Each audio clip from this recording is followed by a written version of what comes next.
Assalamualaikum warahmatullahi wabarakatuh. Halo sahabat sosial semuanya, berjumpa kembali dengan channel saya Dunia Bansos.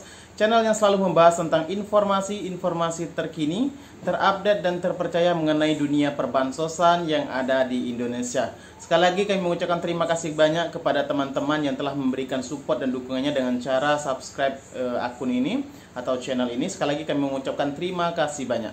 Dan apa kabar semuanya ya? Apa kabar semua sahabat sosial yang ada di rumah? Semoga semuanya dalam kondisi keadaan baik dan sehat tentunya. Dan kami selalu mendoakan teman-teman yang lagi kesulitan hari ini, mudah-mudahan diberi kemudahan dan rezeki yang berlimpah. Amin amin ya rabbal alamin.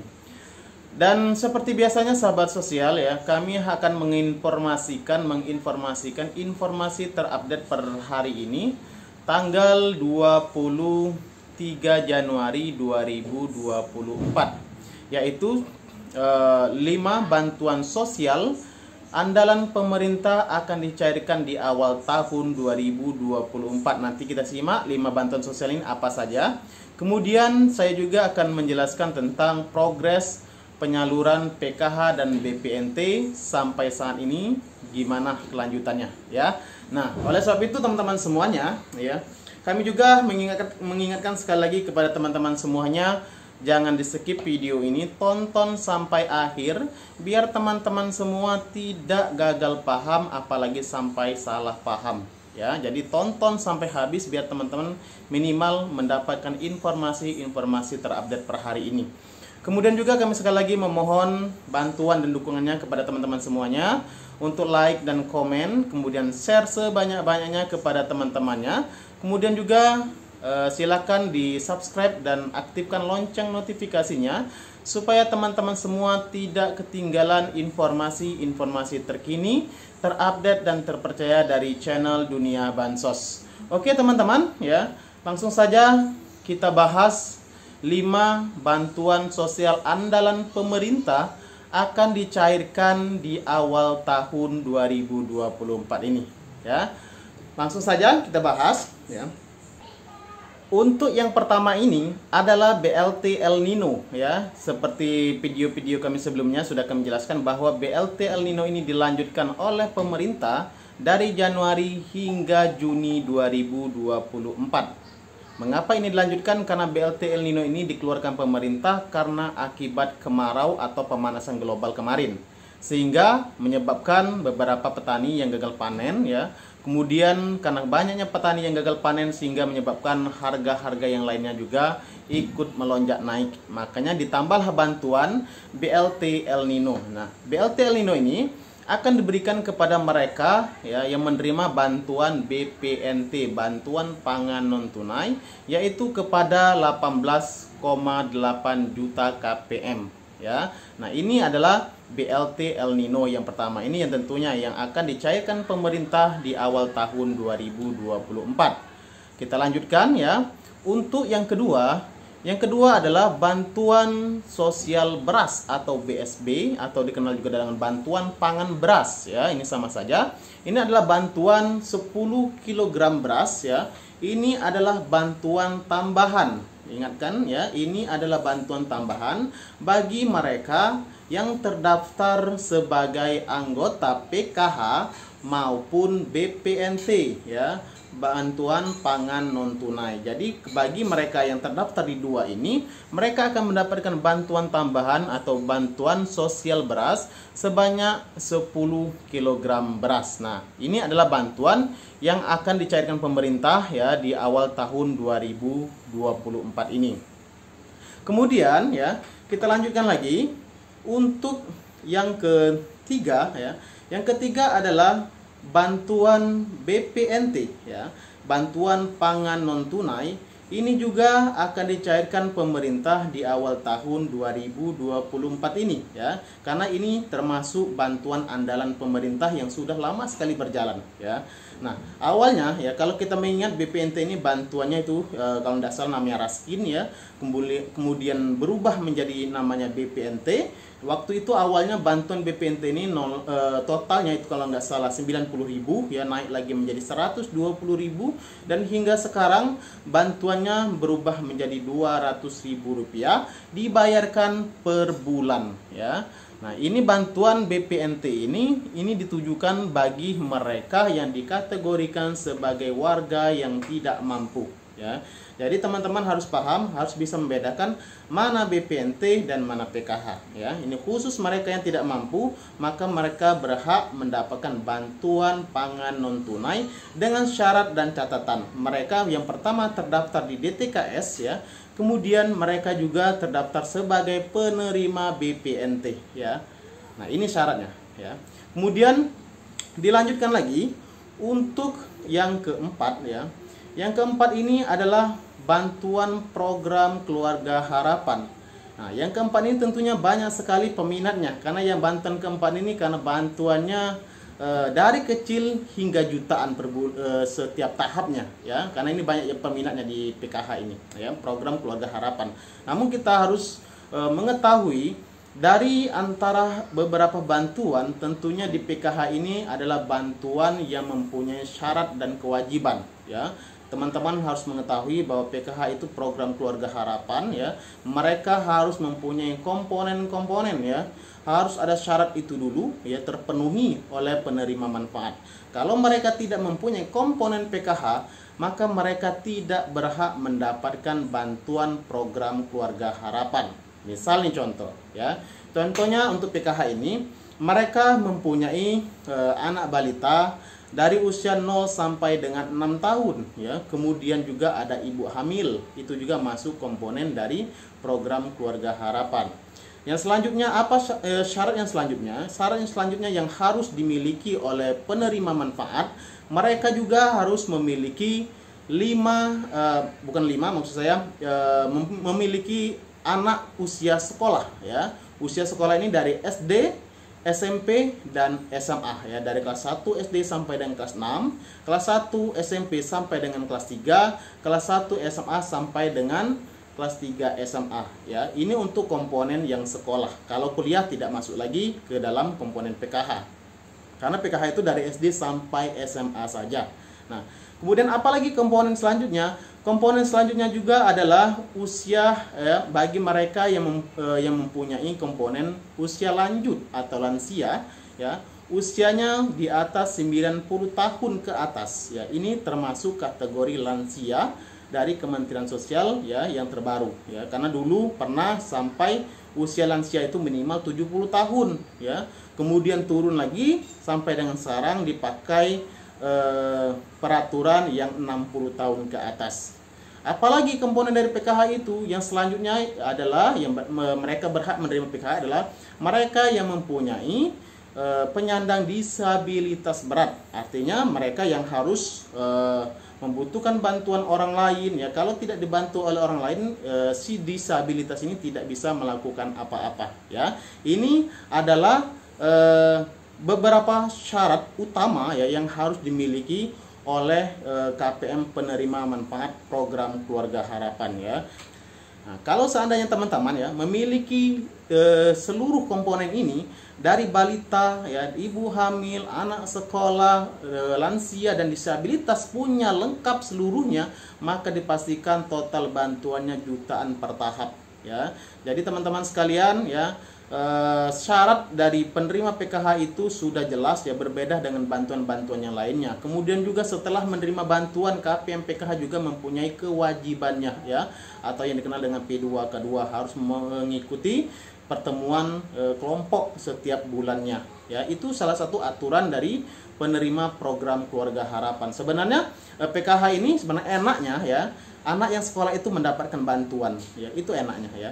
Sama kayak anak kita itu kalau masuk PKH ya sama saja dapat beasiswa artinya ya. Karena beasiswa itu ada dua kategori. Yang pertama beasiswa berprestasi, yang kedua adalah beasiswa mereka yang tidak mampu. Nah, salah satunya PKH itu mirip dengan beasiswa yang tidak mampu. Jadi ketika anak kalian ya kalian masuk dalam program PKH, maka setiap anak sekolah akan dihitung berapa jumlah bantuannya selama ia masih sekolah dari SD sampai dengan SMA.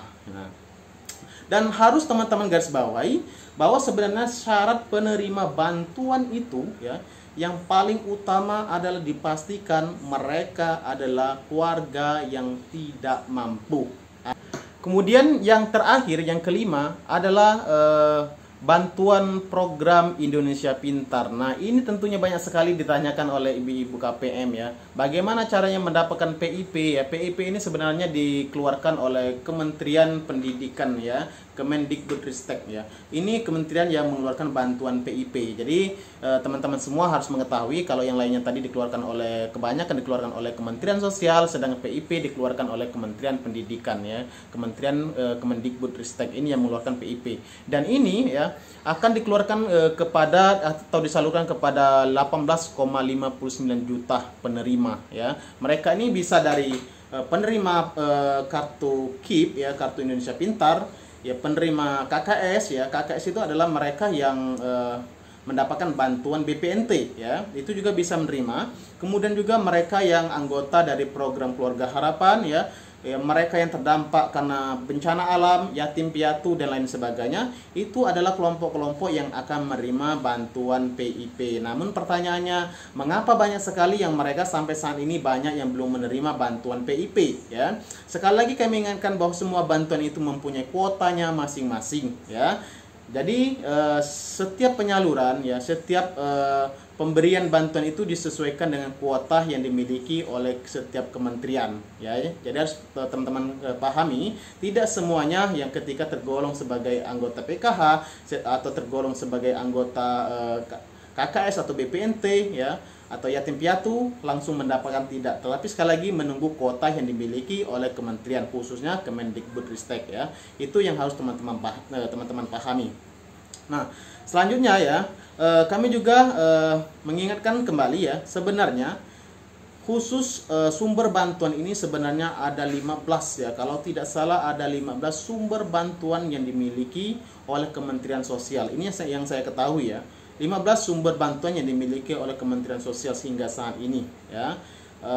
Dan belum dari kementerian-kementerian yang lainnya ya. Ini baru dari Kementerian Sosial ya. Nanti akan saya bahas ya, bagaimana caranya supaya teman-teman bisa mendapatkan bantuan ya. Mungkin yang nonton video ini masih banyak yang belum menerima bantuan ya. Namun nanti akan saya bahas satu video full khusus tentang bagaimana cara untuk mendapatkan bantuan khususnya di Kementerian Sosial ya. Namun sebelum saya membuat video itu ya, kami mohon kepada teman ya, silakan ya di like dulu ya, like dan komen ya. Saya akan melihat dari komen-komennya. Kalau memang banyak yang ingin mengetahui caranya, nanti akan saya buatkan satu video full bagaimana cara teman-teman untuk mendapatkan bantuan khususnya di Kementerian Sosial. Karena sumber bantuan yang paling banyak itu dimiliki yaitu dari Kementerian Sosial Republik Indonesia ya. Oke teman-teman, kita lanjutkan untuk informasi yang selanjutnya, yaitu progres perkembangan untuk penyaluran program Keluarga Harapan dan bantuan pangan non tunai hingga saat ini seperti apa perkembangannya ya. Jadi setelah kami lihat per hari ini tanggal 23 Januari 2024 bahwasanya perkembangan ya yang sudah nampak terlihat seperti biasa kami sampaikan, yaitu pada program bantuan pangan non tunai. Nah, tentunya di program ini sudah sangat jelas sekali karena sudah beberapa dan bahkan sudah banyak sekali yang lolos verifikasi data dan mereka sudah berhasil cek rekening ya, dan tinggal menunggu SP2D-nya saja ya. Ketika SP2D, surat perintah pembayaran dana, dikeluarkan pemerintah, biasanya tidak lama lagi bantuannya akan dicairkan oleh pemerintah. Kemudian untuk PKH ya, PKH juga sampai dengan saat ini perkembangannya masih seperti biasa ya, hanya periodenya saja yang sudah muncul di aplikasi kami SIKNJ, Januari, Februari, dan Maret ya. Hanya periodenya saja yang sudah muncul. Untuk tahap verifikasi mungkin sampai saat ini masih tahap verifikasi yang dilakukan oleh pihak-pihak penyalur ya. Jadi teman-teman ya, untuk progres program Keluarga Harapan ya masih dalam proses verifikasi data, sedangkan BPNT hampir sudah keseluruhan sudah menyelesaikan tahap verifikasi dan sudah kebanyakan mereka sudah lolos cek rekening. Nah, Dan sekali lagi ya, biasanya BPNT dengan PKH ini sangat jarang sekali biasanya kedua bantuan ini bareng-bareng ya.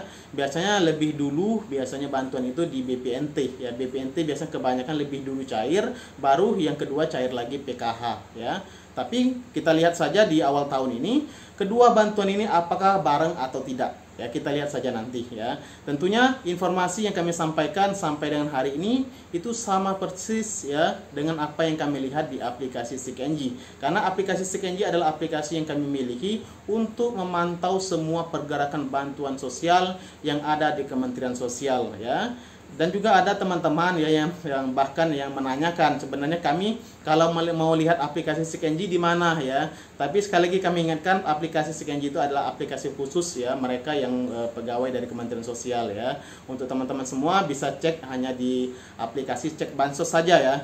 Di aplikasi cek bansos teman-teman bisa melihat ya di sana pergerakan bantuan sosial ya. Tapi tidak terlalu detail kalau di sana ya. Tapi minimal teman-teman bisa mengetahui lah sedikit-sedikit ya, informasi masalah pergerakan bantuan sosial. Nah, kemudian informasi ini ya untuk masalah PKH dan BPNT kami informasikan lagi ya. Dan untuk masalah penyalurannya entah kapan ya, tapi setelah kita lihat dari progres yang sudah kita lihat dari aplikasi SIKNJ ya, biasanya bantuan-bantuan ini ya akan dikeluarkan sesuai dengan jadwalnya masing-masing ya, seperti BPNT dibayarkan per 2 bulan biasanya di awal tahun ya, karena ini sudah di Januari, bahkan sudah di minggu ketiga kita ini ya. Bentar lagi kita jalan ke minggu keempat ya, kita lihat saja perkembangan terupdate ya. Dan sekali lagi kami mengucapkan terima kasih banyak kepada teman-temanku semuanya ya yang sudah menonton video ini ya dari awal hingga akhir ya, hingga mendapatkan benar-benar informasi yang valid ya. Jangan sampai teman-teman semuanya yang menonton video setengah-setengah ya, atau hanya melihat judulnya saja atau sekedar melihat thumbnailnya saja lalu mengambil sebuah kesimpulan. Dan itu saya katakan Anda akan mendapatkan informasi yang salah ya, karena tidak menonton video ini dengan sampai selesai ya. Oke teman-teman semuanya, mungkin itu saja ya, informasi yang dapat kami sampaikan pada kesempatan kali ini. Lebih dan kurang kami mohon maaf ya.